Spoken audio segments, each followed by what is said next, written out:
오늘 말씀은 요한일서 5장 4절에서 5절 말씀입니다. 우리 합독해서 읽으면 좋을 것 같습니다. 같은 목소리로 읽겠습니다.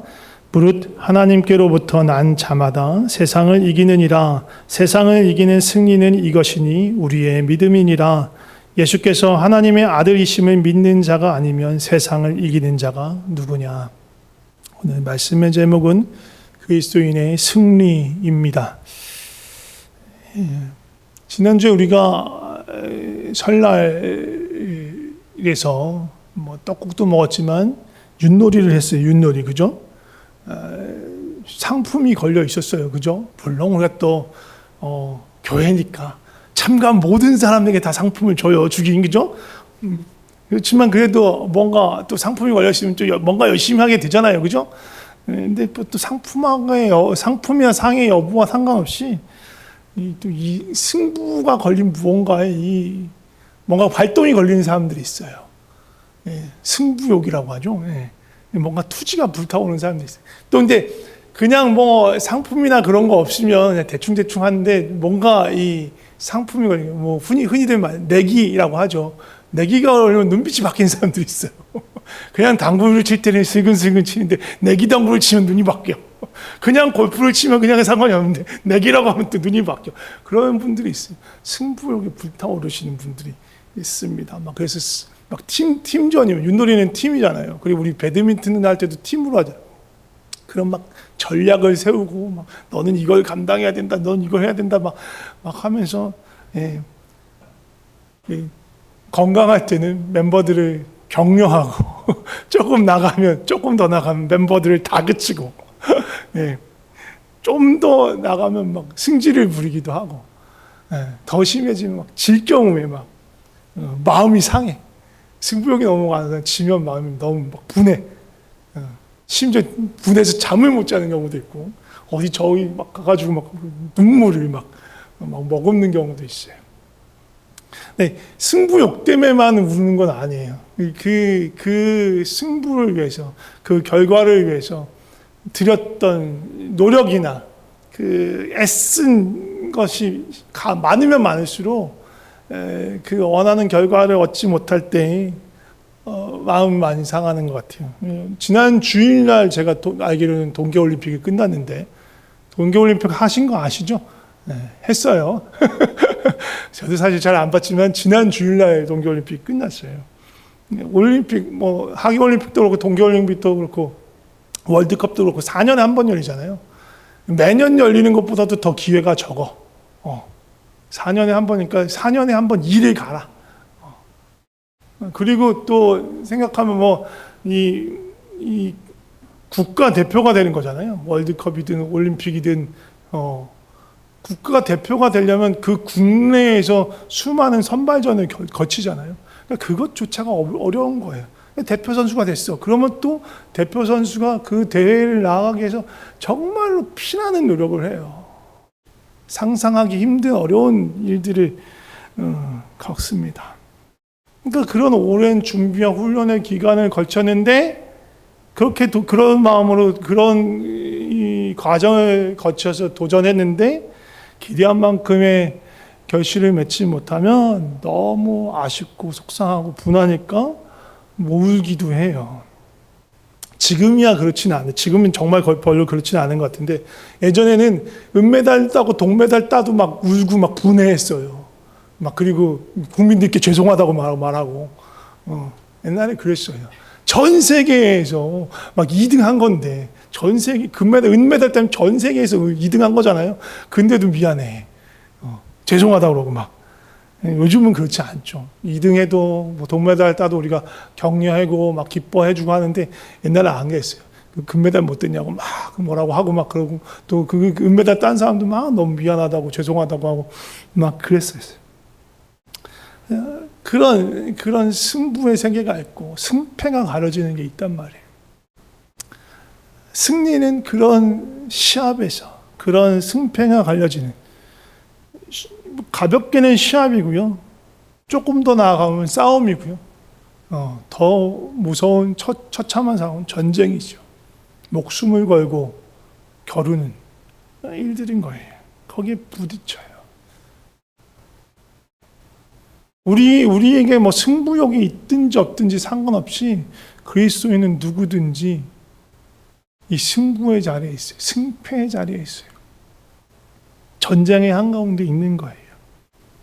그런데 오늘 말씀을 보면, 본문 말씀을 보면 우리가 이겼다라고 말해요. 이겼다라고 말해요. 하나님께로 난 자는 이미 이겼다고 말합니다. 우리 오늘 이 승리, 이 이김에 대해서 얘기하려고 해요. 승리라는 건, 승부라는 건 혼자서 할 수는 없잖아요. 물론 뭐 그런 얘기들을 해요. 가끔 가다가. 나는, 어제 나와 싸운다. 내가 극복해야 될 대상은 어제의 나다. 뭐 그러면서 혼자 싸우는 사람들도 있어요. 그런 거 말고 대부분은 승부라는 것은 상대방이 있는 거죠. 그리고 우리가 싸우는 싸움도 상대방이 있는 거예요. 본문에도 보면 싸움의 대상이 있어요. 누구를 이겼대요? 무엇을 이겼대요? 세상을 이겼다고 말한 거예요. 세상이 뭐예요, 그러면? 지구하고 싸우나요? 내가 지구가 돌아가는 이 자전의 속도를 어떻게든 늦추겠어 하면서 지구하고 싸우는 건 아니잖아요. 그리고 요한복음 3장 16절에 하나님이 이처럼 세상을 사랑하사 이 세상하고 다른 세상이에요. 같은 글자는 똑같지만 달라요. 요한복음 3장 16절에서 하나님께서 이처럼 사랑하신 그 세상은 세상 속에 있는 영혼들이에요. 영혼들. 하나님의 사랑의 대상으로 창조한 사람들. 그럼에도 불구하고 죄로 인해서 어두움과 사망에 묶여있는 그 사람들을 향한 안타까움과 하나님의 여전한 사랑을 말씀하시는 거예요. 근데 본문의 세상은 그런 거 말하는 게 아니에요. 그 사람들 말하는 게 아니에요. 오히려 이 사람들을 붙들고 있는 권세들, 그리고 이 사람들을 붙들고 얽어매기 위한 그 권세들이 사용하는 수단들, 이걸 다 통칭해서 세상이라고 말하는 거예요. 그리고 에베소서 6장에 보면 이 세상의 실체, 우리를 얽어매고 우리를 공격하는 실체를 보여주고 있습니다. 같이 한번 읽어보겠습니다. 시작. 우리의 씨름은 혈과 육을 상대하는 것이 아니요 통치자들과 권세들과 이 어둠의 세상 주관자들과 하늘에 있는 악의 영을 상대함이라. 우리가 상대하는 상대가 누군지 밝히고 있는 거예요. 먼저 아닌 걸 먼저 밝히죠. 혈과 육을 상대하는 게 아니에요. 혈과 육은 뭐 눈에 보이는 거, 물질, 그리고 조금 더 좁혀서 말하면 사람을 말하는 거예요. 사람하고 싸우는 거 아니에요. 사람하고 굳이 갈등이 일으키지 마라. 사람은 사랑해야 되는 존재다. 서로에게 긍휼의 마음으로 바라봐야 되는 존재지 싸워야 되는 대상이 아니라는 거예요. 그럼 싸움의 대상은 누구냐? 통치자, 권세, 어둠의 세상 주관자, 하늘에 있는 악의 영이라고 말해요. 영적인 세력이에요. 눈에 보이는 세력이 아니에요. 통치자 권세도 무슨 통치자니까 왕이나 대통령이나 무슨 총리나 그런 거 말하는 게 아니에요. 사람 말하는 게 아니에요. 영적인 존재를 말하는, 사단과 그 수하들을 말하는 거예요. 이렇게 통치자 권세, 이 어둠의 세상 주관자들, 그리고 하늘에 있는 악의 영들, 다 악한 영들을 말하는 것입니다. 이 악한 영들이 우리를 여러 가지 방법으로 공격해요. 가장 먼저 떠오를 수 있는 건 뭐냐? 환난이에요. 환난. 고통이에요. 고난이에요. 어려움이에요. 문제예요. 시련이에요. 고난을 통해서 우리 삶을 흔들어요. 대표적인 우리 욥기에 보면 욥이 당하고 있는 고통이잖아요. 욥기 우리 쭉 읽어나가고 있지만, 읽어나가고 계시죠? 읽어나가고 계신 줄 아는데, 욥기 보면 욥이 고통 가운데 있잖아요. 재산을 다 잃고, 전 재산보다 더 극심한 고통은 자녀들을 잃은 고통 같아요. 졸지에 모든 자녀들을 잃었어요. 모든 자녀가 죽게 됐어요. 자녀의 죽음을 품는 아비의 마음은 너무너무 아플 수밖에 없어요. 극심한 고통 가운데 있는 거예요. 극심한 고통 가운데. 사단은 이 극심한 고통, 어려움, 환난, 시련을 통해서 무엇을 얻고자 해요? 이 고통 속에 하나님을 부정하게 만들려는 거예요. 하나님을 신뢰하지 못하게 하려는 거예요. 하나님을 떠나게 만들려는 거예요. 하나님을 의심하도록 하게 하는 거예요. 그게 사단의 전략이에요. 여러분, 자녀들을 잃고 모든 재산을 잃고 또 육신의 질병으로 고통 가운데 있어요. 히브리서 11장, 우리가 믿음장이라고 보는 그 11장에 보면은 더 어마어마한 일들이 있어요. 노란색으로 표현을 해놨는데, 불의 세력, 칼날, 전쟁, 그런 것도 있는데, 그 뒤에 보면 조롱과 채찍과 결박과 옥에 갇힐 뿐만 아니라 돌로 치고 톱으로 켜지는, 칼로 베어서 죽임을. 왜? 예수 그리스도를 믿기 때문에. 예수 그리스도를 믿는 내 형제가, 내 지체가 죽는 것을 봐요. 죽는 당사자는 어쩌면 더 담대할 수도 있을 것 같아요. 어차피 상황을 바꾸지 못해. 내 생명 주님께 드립니다 할 수 있어. 근데 그걸 보고 있는 사람, 내 지체가, 내 형제가, 내 가족이 예수를 믿는다는 이유만으로 죽임을 당하는 걸 보고 있는 그 사람, 어떤 마음일까?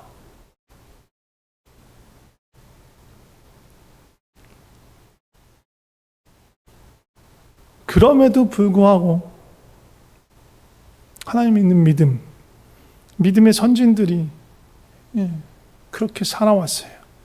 보이지 않지만 이 믿음을 통해서 하나님의 약속과 그 증거를 받은 거예요. 그 보증을 받은 거예요. 원수는 우리를 공격해요. 여러 가지 어려움으로 공격해요. 육신의 질병으로 공격할 수도 있고, 물질이나 상황의 어려움, 관계의 갈등, 그런 걸로 공격해요. 폭력적인 상황으로 내몰릴 수도 있어요. 아무런 소망과 희망이 보이지 않게 만들 수도 있어요. 그래서 바라는 게 뭐예요? 하나님을 떠나도록, 하나님을 바라보지 못하도록, 하나님을 신뢰하지 못하도록 하는 게 그들의 목적입니다. 네, 이 환난을 믿음으로 이겨낼 수 있어요. 이겨내기는 자들이 있어요. 그러면 다른 수단을 씁니다. 뭐 쓰냐? 채찍이 말을 듣지 않으면 당근을 쓰는 거예요. 당근. 그러니까 이솝우화에 보면 있잖아요. 이 구름과 햇님이 싸우죠. 저 산에 외투를 벗기는 자가 이기는 거다. 그래서 그 구름이 막 폭풍우를 불어오고 막 바람을 불고 막 아무래도 어떻게 버팁니다. 그래서 어떻게 햇님이 햇볕을 내려주니까 외투를 벗는 거예요. 원수도 다양한 방법을 쓰는 거예요. 환난과 고통으로 했는데 버티네? 그럼 다른 방법으로 써야겠다. 그 다른 방법이 뭐예요? 욕심이에요. 탐심이에요. 정욕이에요. 요한일서 2장 16절에 보면 뭐라고 말하면, 이 세상에 있는 모든 것, 우리가 세상을 이겼다. 그러니까 세상이 우리를 대적하는데 그 세상을 이겼다라고 말하는데, 그 세상에 있는 모든 것이 뭐라고 말하냐면 육신의 정욕, 안목의 정욕, 이생의 자랑이다. 이건 아버지께로 온 것이 아니라 다 세상에서 온 것, 세상이 우리를 공격하는 수단이다. 먹음직도 하고 보암직도 하고 지혜롭게 할 만큼 탐스럽게 보이는 거예요. 그걸 갖게 만들고 갖도록 애쓰도록 만드는 거예요.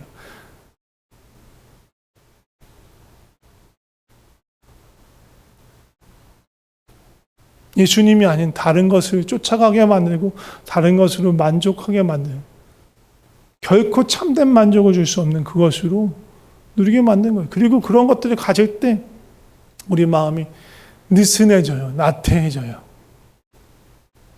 다윗이 언제 범죄를 했습니까? 치열한 전쟁 가운데 범죄하지 않았어요. 블레셋과의 전투 중에, 아니면 사울에게 쫓기는 중에 범죄하지 않았어요. 언제? 살만해졌을 때. 더 이상 자기는 전쟁터에 나가지 않게 되었을 때, 병사들만 보내도 되는 수준이 됐을 때, 군사들은 한참 전쟁 중인데 자기 혼자 느지막이 자서 낮잠 자다가 일어나서 궁전에서 이렇게 보다가 안목의 정욕이 생기는 거예요. 그러면서 넘어진 거예요.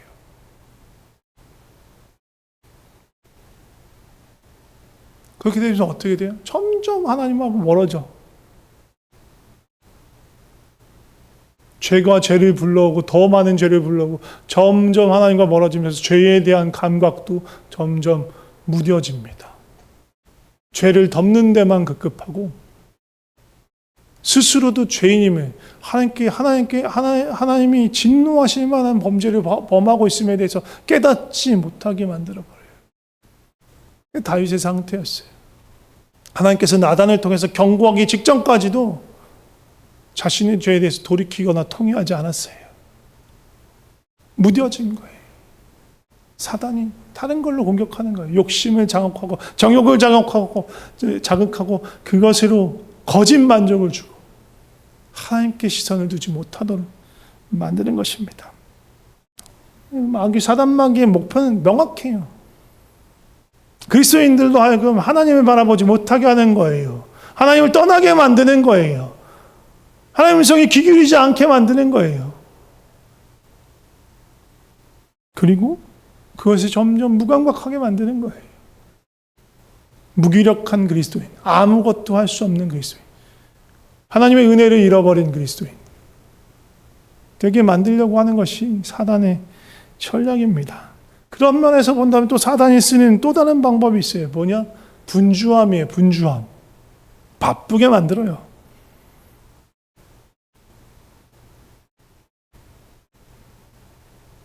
역사를 통해서 점점 더 우리는 바빠져 왔어요. 바빠져 왔어요. 해야 할 게 너무 많아. 해야 할 게 너무 많아요. 옛날에 전기가 발명되기 전까지는요, 해 떨어지면 그냥 올스톱이야. 밥 먹고 자야 돼. 할 게 없어.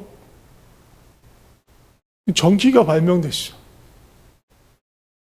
밤새 공장을 돌릴 수도 있어. 밤새 일하게 시킬 수도 있어.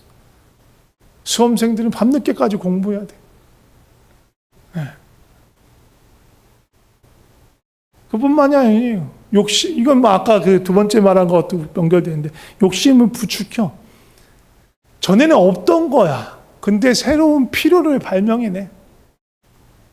이게 너한테 정말로 필요한 거야. 모든 사람이 쓰니까 너도 써야 돼. 더 많은 소비를 자극하고요.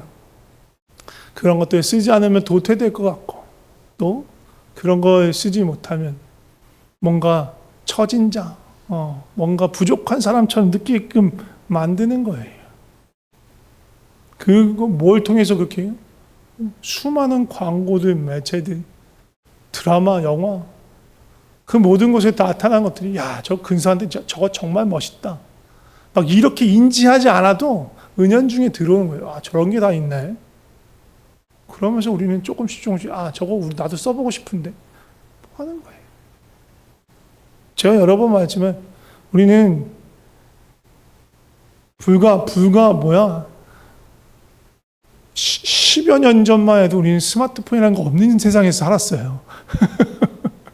스마트폰이 나온 지 그렇게 오래되지 않았어요.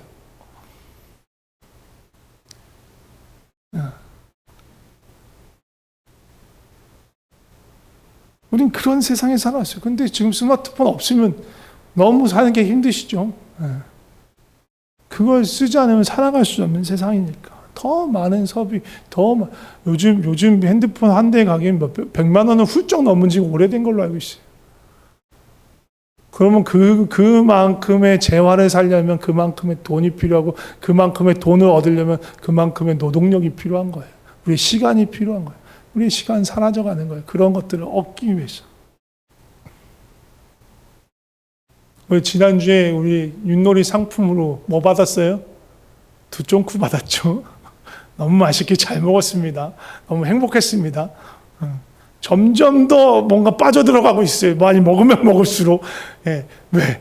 이전에 우리 존재하지 않았던 녀석이에요. 이런 애는. 존재하지 않았는데 어느 날 튀어나와서 뭔가 맛있는데 더 먹고 싶은데 막 그런 필요를 느끼게 되는 거예요.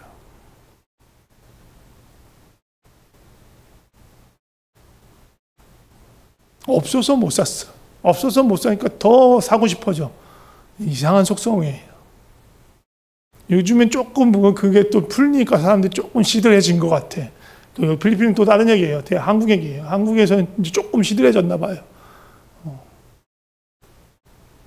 어쨌든 수많은 필요와 그것들을 우리가 다 메꾸려면 너무너무 바쁜 거예요. 해야 될 게 너무 많아.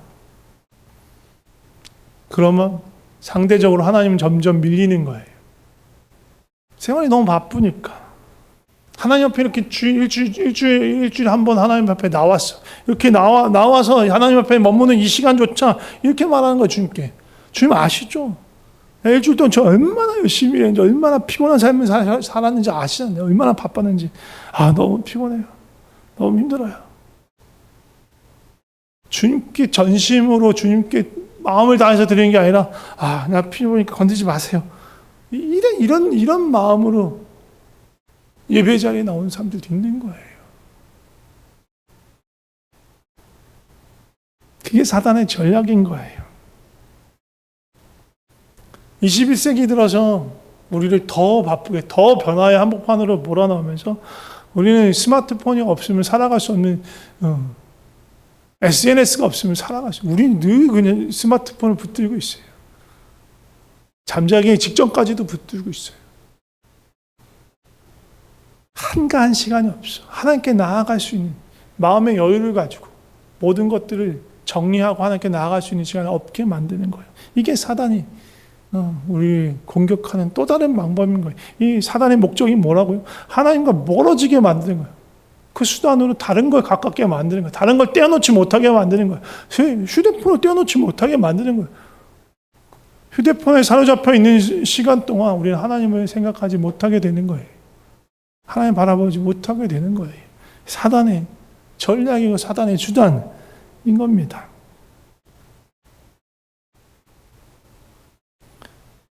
저게 전략적인 목표가 뭐라고요? 하나님과 멀어지게 만드는 것, 하나님을 신뢰하지 못하게 만드는 것, 하나님을 생각하지 않도록 만드는 것. 사단의 우리를 향한 목표예요. 전략적 목표. 상대방의 목표가 무엇인지 알면, 목적이 무엇인지 알면 우리도 어떻게 방어하고 어떻게 공격해야 되는지가 나오는 거예요. 그럼 반대로 하면 돼요. 사단 우리를 하여금 하나님을 띄워놓으려고 하니까 우린 반대로 하나님께로 가면 되는 거예요. 이게 가장 좋은 공격인 거예요. 일일이 대응할 필요 없어요. 대응할 필요 없어요. 가장 효율적이고 효과적인 방법은 하나님께로 가는 거예요. 공격이 심해지면 심해질수록 하나님께 더 나아가는 거예요. 붙드는 거예요. 하나님을 더 의지하며 나아가는 거예요. 주님 안에 있으면 모든 게 더 선명해지고 분명해져요. 주님을 바라보면, 주님께서 내 시야에 들어오고 내 시선이 주님께 향하면 다른 것들이 작게 보여요. 주님의 크심을, 주님의 그 영원하심을 우리가 보고 알고 바라보고 있다면 썩어질 것, 영원하지 않은 것, 그것들이 작게 보이는 거예요.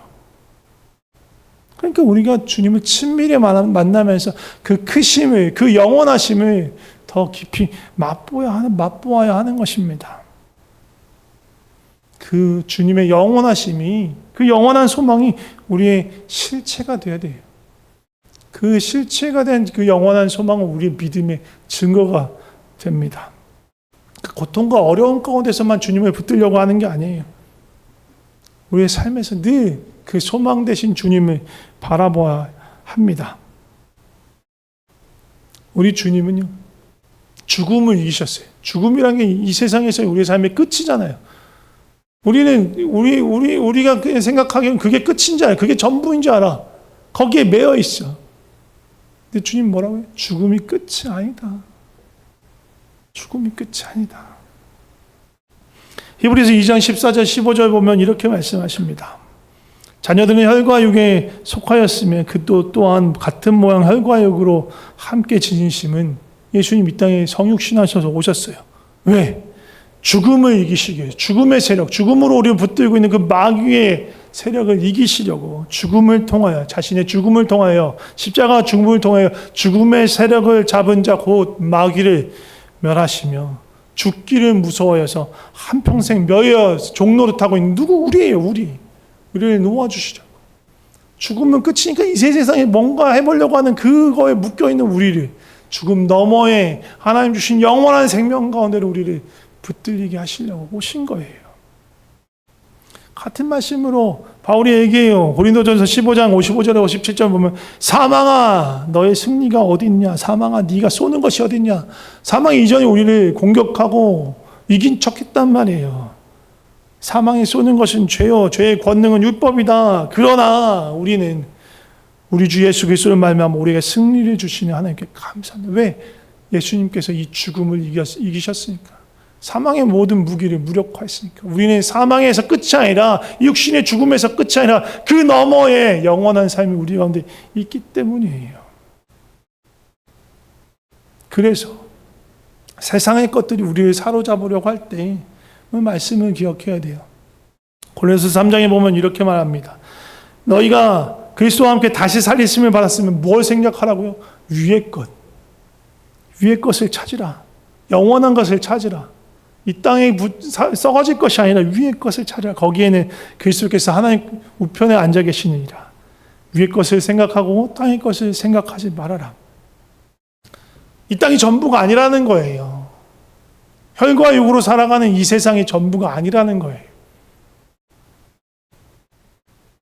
우리 이 땅에서 나그네로 살아가요. 우리에겐 본향이 있어. 죽음 이후에 영원한 생명, 영원한 본향이 우리를 기다리는 거예요. 이 진리고 그게 하나님의 약속이에요. 이 땅은요, 결국은 사라져버려. 이 땅에서의 혈과 육은 아무리 많이 살아도 맥살이야. 아무것도 손에 옮겨지지 못하고 끝나요. 우리의 본향은 영원이에요. 사라져버릴 헛된 것에 마음을 뺏겨버리면 오히려 영원을 잃어버리는 거예요. 영원한 것을 붙잡기 위해서, 영원한 것을 소유하기 위해서 영원하지 않은 것을 버리는 것은요, 어리석은 일이 아닌 거예요. 현명한 일인 거예요. 지혜로운 거예요. 계시록 2장하고 3장에 보면 뭐가 나와요? 7교회에 보내는 메시지가 나와요. 근데 7교회에 다 보내는 메시지마다 끝에 무슨 얘기가 있냐? 이기는 자는, 이기는 그에게는, 이기는 자와 끝까지 내 일을 지키는 그에게는. 이게 반복돼요. 7교회 모두에게 반복돼요. 이기라는 거예요. 교회에게 하나님께서, 예수님께서 말씀하시는, 이겨라! 견뎌라! 믿음을 갖고 견뎌내라. 믿음을 끝까지 지켜내라. 하나님 말씀하시는 거예요. 마지막 주님 오실 때까지 그 영원한 것들을 소망하고 사모하면서 주님을 사랑하는 마음으로 끝까지 견디어라. 그렇게 이기는 자, 이기는 그에게 주님께서 약속하시는 것이 무엇이냐면, 둘째 사망의 해를 받지 않는다. 감추었던 만나를 주시고 새 이름을 기록한 흰돌을 주시고 만국을 다스리시는 권세를 주고 흰옷을 입게 하시고 생명책의 이름을 기록하시고 결코 그것이 지워지지 않게 하시고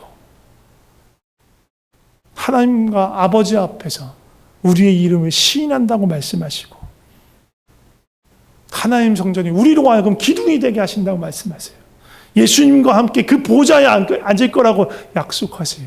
누구에게? 이기는 자에게. 예수 그리스도의 말미암아 세상을 이겼어요. 예수님이 이겼어요. 예수님의 이기신 그 이기심 안에 들어갈 때 우리가 이기는 자가 되는 거예요. 끝까지 주님을 바라고 주님께로 나아갈 때 영원한 것들에 붙잡혀서 영원하지 않은 것들에 대해서 가볍게 여기기 시작할 때 우리는 이기는 자가 될 수 있어요. 권사님 반주해 주시고요. 마지막 한 가지만 말씀드리고 기도하려고 합니다. 주님이 주시는 이 승리 가운데 들어갈 때 한 가지 더 기억해야 할 것이 있어요. 우리가 아까 말했죠. 사단의 공격은 우리로 하여금 하나님께 멀어지게 하는 거. 반대로 그럼 우리의 목표는 하나님께로 더 살짝만 쳐주세요. 좀 볼륨을 낮춰주세요. 하나님께로 더 나아가는 것이 우리의 목표예요. 목적이에요. 그런데 그렇게 하나님께로 나아가려고 애쓰는 것들이, 그 노력들이 또 다른 나의 훈장으로 만들어버리면 안 돼요. 그건 또 사단이 좋아하는 거예요. 제가 뒷단에는 열심히 하나님께로 나아간다고 하지만 결국 또 지 잘난 채 안으로 살아가는구나. 하나님 아닌 지를, 지 자신을 붙들구나. 그렇게 만들려고 하는 거예요. 승리는요, 예수님께 나아가 예수님을 붙들며 예수님이 나타나게 하는 거예요. 예수님을 보이는 거예요. 보이게 하는 거예요. 내가 해내고 쟁취하는 게 승리가 아니에요. 우리가 승리를 얻는 방식은 그거예요. 내가 달성해냈다, 내가 뭔가 이뤄냈다, 그게 승리가 아니고 주님이 이루신 승리 안으로 들어가 주님 안에서 감추어지는 게 승리입니다. 김명식 씨가 부른 승리라는 찬양이 있어요. 거기 가사를 보면 이런 내용이 나옵니다. 승리가 무엇인 줄 아는가? 가사를 이렇게 다 적지는 않을 거고, 승리란 뭐냐? 더 좋고 편한 거, 그런 유혹을 버리는 거예요. 오직 주님만 따라가는 거예요. 내가 하고 싶은 말이 있어, 내 주장이 있어, 내가 틀리지 않았음을 밝히고 싶어, 내가 옳았음을 밝히고 싶어.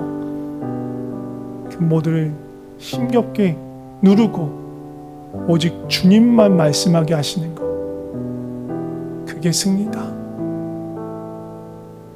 내 속에서 내가 드러나는 것이 아니라 오직 주님만 사시게 하는 것, 그게 승리다. 결과가 실패일 수도 있고 성공일 수도 있고, 결과가 다른 사람부터 칭찬과 박수를 받는 것일 수도 있고 아닐 수도 있는데, 그게 중요한 게 아니라 승리는 그 모든 것을 통해서 주님이 나타나게 하는 것, 주님이 빛나게 하는 것, 그게 승리다. 상황이 어떠하든 내가 주님이 주신 평안 가운데 머문다면 그것이 승리다 라고 말합니다. 우리가 그 승리 안에 들어가고 승리를 누리는 삶을 살아갔으면 좋겠습니다. 함께 찬양했으면 좋겠습니다. 세상의 유혹 시험이, 세상의 유혹 시험이 내게 몰려올 때 나의 힘이론 그것들 모두 이길 수 없네. 거대한 폭풍 가운데 위축된 나의 영혼, 어찌할 바를 몰라 헤매이고 있을 때 주를 찬양, 주를 찬양, 소리를 들고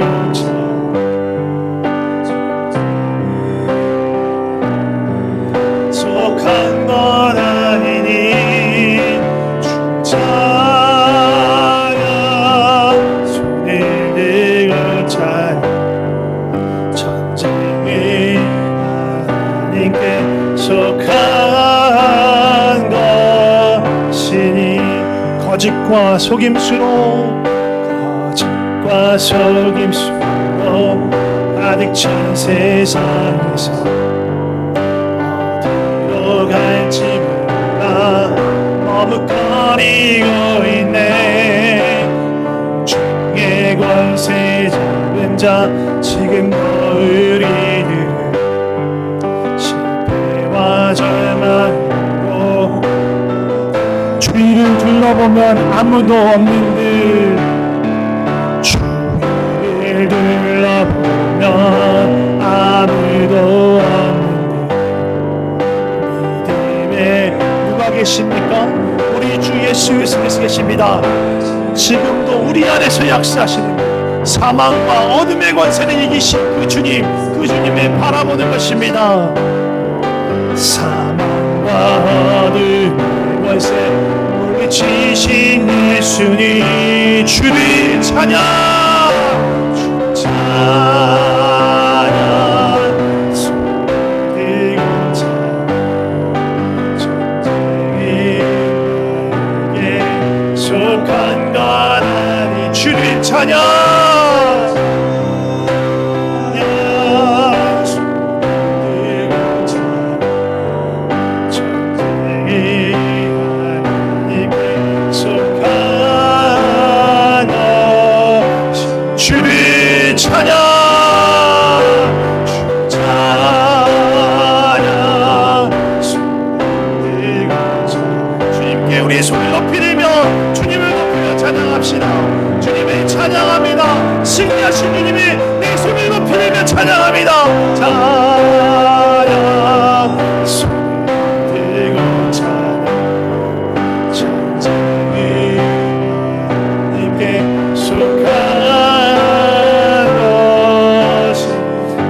기도했으면 좋겠습니다. 주님께 손을 높이 들고 기도했으면 좋겠습니다. 주님, 승리하신 주님, 이기신 주님, 내가 주님을 바랍니다.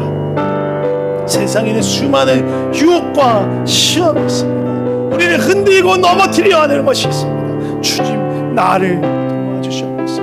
나는 아무런 능력이 없습니다.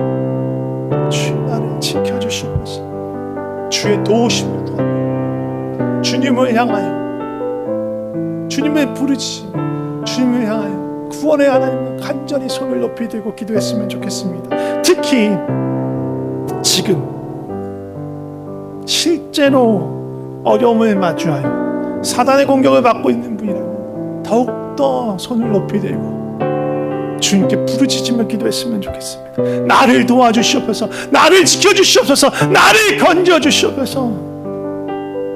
또 내 시선을 빼앗고 내 관심을 빼앗고 주님께로 나아가야 될 시간을 빼앗는 다른 것에 사로잡혀 있는 나를 발견하였다면 주의 도우심을 구하며 주님, 나를 건져주시옵소서. 이 수렁에서 건져주시옵소서. 주의 도움이 필요합니다. 주께 간절히 부르짖고 주님께 매달리며 주님, 내 손을, 이 뻗은 내 손을 붙들어 주시고 이 붙잡고 일으켜 주시옵소서. 주님의 귀를 향하여 뻗은 이 손을 붙잡아 일으켜 주시옵소서. 살려 주시옵소서. 주의 도우심을 구하며 함께 기도했으면 좋겠습니다. 같이 기도하겠습니다. 주님, 내 손을 붙들어 주시옵소서. 내 손을 일으켜 주시옵소서. 내 손을 붙잡고 나로 하여금 다시 일어나게 하여 주시옵소서. 이 수렁에서 건져 주시옵소서. 주님을 보지 못하게 만드는 사단의 공격들로부터 아버지, 나를 번든히 다시 일으켜 주님 세워 주시옵소서. 주의 반석 위에 세워 주시옵소서. 아버지, 세상은, 사단은 세상의 모든 것들을 이용하여 우리를 넘어뜨리려 합니다. 수렁으로 잡아끌고 하나님을 보지 못한 깊은 수렁과 유혹의 수렁으로, 정욕의 수렁으로 우리를 잡아끌려고 합니다. 주여, 우리를 붙잡아 일으켜 주시옵소서. 우리를 주의 반석 위에 세워 주시옵소서. 주여, 우리를 도와주시옵소서. 우리를 붙들어 주시옵소서. 내 손을, 우리의 손을 붙들고 일으켜 주시옵소서. 주여, 도와주시옵소서. 계속해서 기도할 때 이제는 우리 마음을 정하여서 주께 드리면서 기도했으면 좋겠습니다. 사단은 우리를 주님을 보지 못하도록, 주님을 멀어지도록 우리를 공격하고 그렇게 잡아 끌어내리는데 주님, 그것에 굴복하지 않겠습니다. 오히려 내가 주님께만 더욱 나가기를 원합니다. 주님을 더욱 바라보기를 원합니다. 주님과 함께하는 시간을 포기하지 않겠습니다. 물러서지 않겠습니다. 내 마음을 드리며 내 시간을 드리며 함께 기도했으면 좋겠습니다. 같이 기도하시겠습니다. 주님, 물러서지 않겠습니다.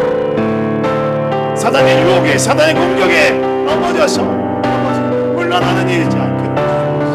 주님만을 바라보며 주님만을 붙잡으며 주님께 나아가게 하여 주시옵소서. 주님께 나아가는 시간을 포기하지 않게 하시옵소서. 주님, 붙들어 주시옵소서. 시간을 내고 아버지, 주님과 함께하는 그 시간을 만들어내고 아버지, 주님을 찾게 하여 주시옵소서. 주님만 바라보게 하여 주시고 주님께 나아가게 하여 다른 것들을 전연히 끊어내게 하여 주시고 오직 주님만을 바라보는 우리의 삶을 하여 주시고 주여, 역사해 주시옵소서.